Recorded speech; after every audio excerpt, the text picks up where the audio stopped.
Hello and welcome to MNM, another episode of Mindset and Muscle.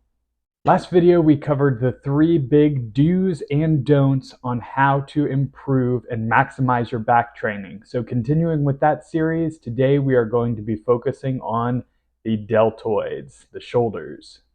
Real quick before we dive into the three do's and don'ts, just like we did for back, I'm going to throw up a quick anatomy muscle chart so you can see exactly what we're talking about, because the shoulders are comprised of three main muscle heads. So you have the anterior or the front deltoid, you have the side deltoid or lateral deltoid head, and you have the posterior or rear deltoid in the background. And it's very important that you develop all three of these muscle heads to develop fully round, massive, aesthetic shoulders. So check out the muscle chart here just real quick before we get into the three do's and don'ts so you have a visualization. Now that you've got a little bit more detail on what I'm talking about with the three main deltoid heads, this is going to be the first do. Do train all three heads of the deltoid to maximize development. This is key, and this is something I see a lot of people missing when they think that shoulders are only trained with heavy overhead presses and maybe some very poor form side lateral raises. You are missing out on maximally developing full round shoulders. It's important to train in all three planes to work all three muscle heads. So what motions are going to most effectively work these? So we'll break it down here with the front deltoid first. This is going to include any sort of heavy pressing movement is going to work a lot of the front deltoid, or any sort of front lateral movement, such as a dumbbell, barbell, or cable raised to the front of the body. Let's start with the front head here, which my main movement for the front head of my shoulder is always going to be some form of shoulder press. You can add in some sort of front lateral raise if you desire. For me, I find between chest training and an overhead press movement, that is all the stimulus I need for my anterior deltoids to continue to grow and progress and to keep up, or even sometimes catch ahead of the rest of my shoulders.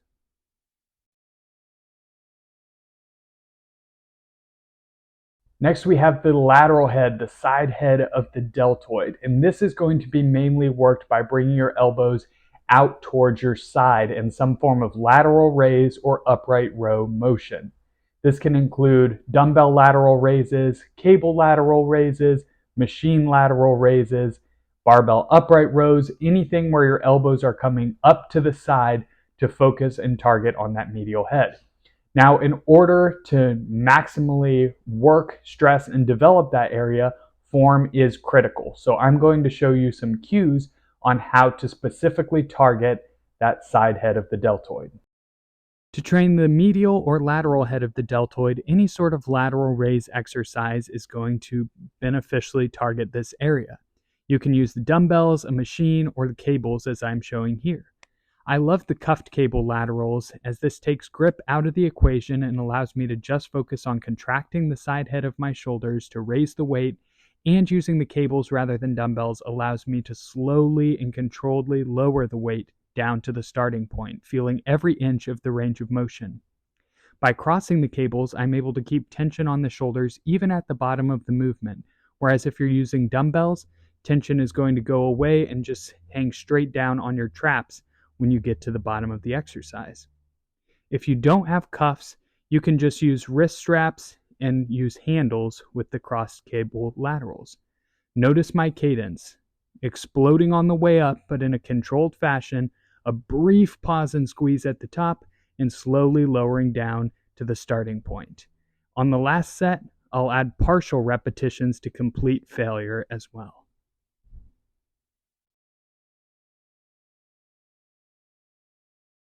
And lastly, you've got the rear deltoid in the back. This is perhaps the most neglected head of the shoulders, but it is very important to developing full round shoulders, especially if you're going to be standing to the side. You don't want to have that sloped look where you have meat on the front of your shoulders, but your shoulders are rounding forward. and you have absolutely just a flat cutoff with no roundness in the back of your shoulder from the side. So in order to avoid that, it is important that you train your rear deltoid as well. This is going to be any sort of movement where your elbows start parallel to the ground at your sides and you're pulling them back and apart.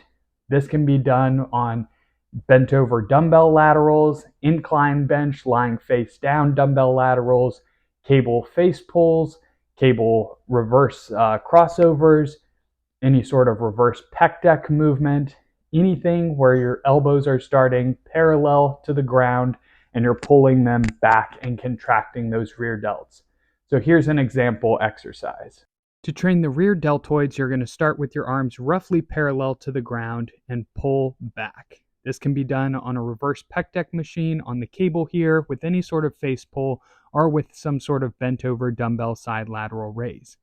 Notice my form here. I'm focusing not on contracting the scapula and squeezing the shoulder blades together too much. My shoulder blades are staying stationary. This keeps the traps out of the movement and allows me to isolate the rear delts. I'm also standing straight upright or even slightly leaning forward, as leaning back just allows you to better cheat, use momentum, and use your body weight to swing the weight into position. I like this exercise because once you reach failure doing the reverse cable pull aparts, you can move directly into a face pull type movement to further train the deltoids to failure. Give this exercise a try and you will absolutely feel the burn and build up some amazing rear delts. So needless to say, whether you have a separate shoulder day, bro split, push-pull legs, it is important to program your shoulder workout, your shoulder exercises so that you are equally training all three heads of those shoulders for maximal development. Our first do not for shoulders is going to be do not ego lift with any sort of lateral raise movement. This can be a front lateral, a side lateral, or a bent over lateral. This is by far the most common exercise that I see butchered by people trying to use way too much weight. And what ends up happening is they use a lot of body momentum, throwing their body around, using their traps to generate a lot of momentum, getting the dumbbells only halfway up, not being able to control the weight at all on the way down, and very potentially injuring themselves or straining their rotator cuff in the process. So when you are performing your lateral raises, and this is critical for really isolating that lateral head of the deltoid, you want to be able to go nice and controlled. Explosive on the way up is great, but you do want to be able to maintain some form of control on the way down. You want to be able to use a good range of motion, and you want to be able to minimize body momentum and swinging. This is why I really like cable laterals or seated machine side laterals to work at the beginning of my workout and then maybe finish off with some dumbbell laterals at the end. I find I get much better control and squeeze. I'm able to focus on the negative a lot better, and it really takes out that temptation to use momentum because the cables and the machines kills any ability to do that. Our second do for training shoulders is do prioritize the weakest point of your shoulder training. So what you're going to do is you're going to honestly evaluate your physique and your shoulders. If you're working with a coach or if you're one of my clients, then I can help you take an honest look at your physique and see what area of your shoulder needs that extra attention to come up and match the rest of the muscle groups to bring out those aesthetics. So if your rear delt is lagging behind the rest of your shoulder training, you're going to start with the rear delt or potentially even 2 rear delt exercises before you even get into the side laterals and shoulder presses. If your side laterals are lacking and you don't have any caps or width on your shoulders, then it's important to start with some sort of lateral raise movement before you go into the heavy pressing and just let the front delts do all the work. Now, very, very rarely are anyone's front delts overdeveloped compared to the side or the rear, but if somehow this is the case and your front delts are underdeveloped, then you could perhaps throw in some sort of front lateral raise exercise in your routine if you have trouble with that mind to muscle connection in there. But generally, any sort of bench pressing, incline pressing, and shoulder pressing will be enough to develop the front head of the deltoid. So take a good honest look at your physique, see what area is lagging behind the rest, and then prioritize that at the start of your shoulder training. I did this with rear delts a few years ago where my rear delts were severely lagging behind the rest of my physique. And just by doing 1 or 2 exercises of rear delts at the beginning of my workout when I was freshest, I was able to feel those muscles engage with the rest of the shoulder workout. And within a couple of months, they had come up dramatically in any sort of side chest, side tricep pose. Do not, number 2, do not neglect a warm-up when you are training shoulders. This is key advice. Listen now, especially if you are young, because this is a mistake that I made when I first started out training.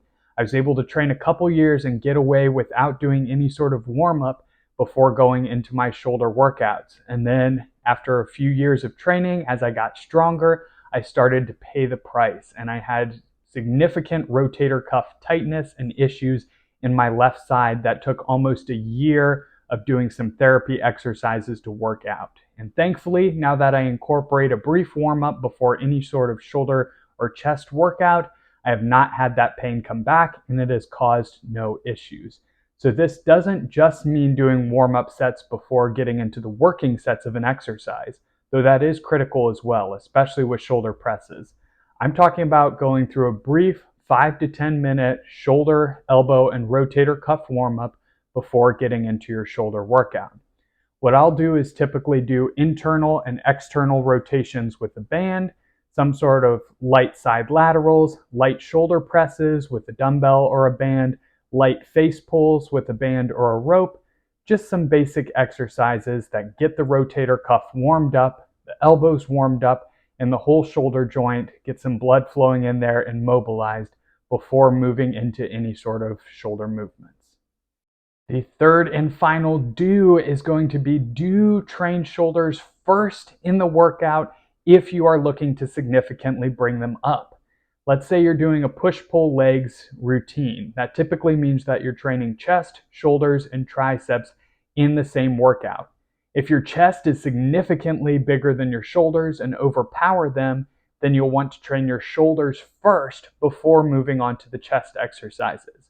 What I would recommend, however, if your shoulders are lagging severely behind, is that you train shoulders on their own day, separate from chest or back, or you pair them up with a smaller muscle group such as triceps or biceps after you train the shoulders, so you can directly prioritize them and focus on bringing them up without having the worry and the extra fatigue of focusing on an entirely different large muscle group such as chest or back. And the final do not is do not over volumize your shoulders in one training session.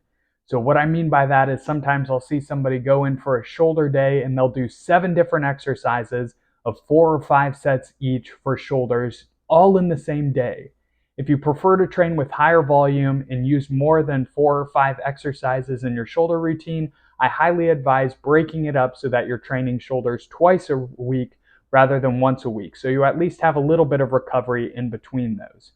What happens, at least for me and a lot of the people I've coached, is that after a while, you really start to lose the connection in the pump to the shoulders, and the traps, lower back, everything else comes into play to try and help fight that fatigue, and you end up just going through the motions and not really getting the most out of your shoulder training.